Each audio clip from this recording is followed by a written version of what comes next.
सुजाता को लड़की हुई। नॉर्मल डिलीवरी होने के कारण उसी दिन हॉस्पिटल से छुट्टी मिल गई।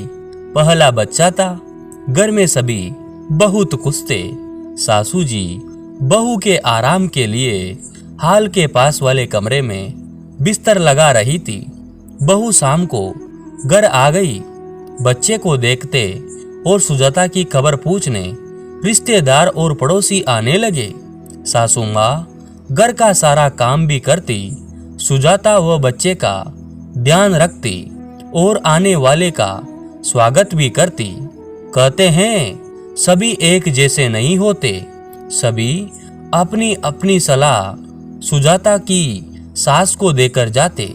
सुजाता को सब अंदर सुनाई देता। उसी समय एक पड़ोसी की पत्नी आई और कहने लगी, देखो वैसे तो हम डिलीवरी में पूरा मेवा, गोंद, घी, काजू, बादाम, पिस्ता सब डालकर लड्डू बनाते हैं, पर अपनी लड़कियों के लिए अब बहू हैं और लड़की पैदा हुई है तो थोड़ा कम भी चल जाएगा। बादाम बहुत महंगे हैं, इसलिए 500 ग्राम के बदले 150 ग्राम ले लेना और वैसे ही सभी मेवों थोड़ा थोड़ा कम कर देना और लड्डू कम ना बने इसके लिए गेहूं का आटा ज्यादा ले लेना। सुजाता की सास सब सुनती रही। अंदर सुजाता भी सब सुन रही थी। पड़ोसन चली गई। ससुर जी बोले, देखो मैं बाजार जा रहा हूँ, तुम मुझे लिखवा दो क्या लाना है, कोई चीज बाकी ना रह जाए। सुजाता की सास ने सामान लिखवाया। हर चीज उनकी लड़की के डिलीवरी के समय से ज्यादा ही थी। ससुर जी ने पूछा, इस बार सभी सामान ज्यादा हैं, क्या तुम भी लड्डू खाने वाली हो? तब सुजाता की सास बोली, सुनो, जब बेटी की डिलीवरी आई थी तब हमारी परिस्थिति अच्छी नहीं थी और आवक भी कम थी।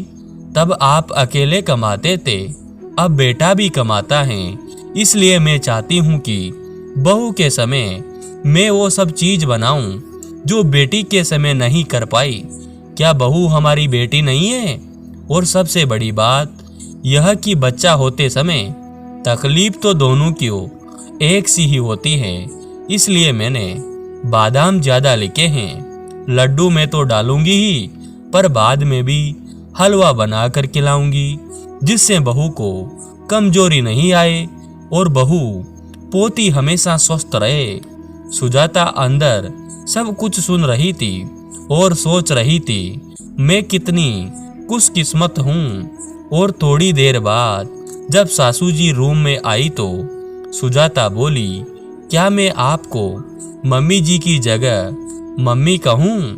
बस फिर क्या, दोनों की आंखों में आंसू थे। दोस्तों, आपको ये कहानी कैसी लगी? अगर अच्छी लगी तो हमारे YouTube चैनल को सब्सक्राइब जरूर कीजिए और ज़्यादा से ज़्यादा शेयर कीजिए। धन्यवाद दोस्तों।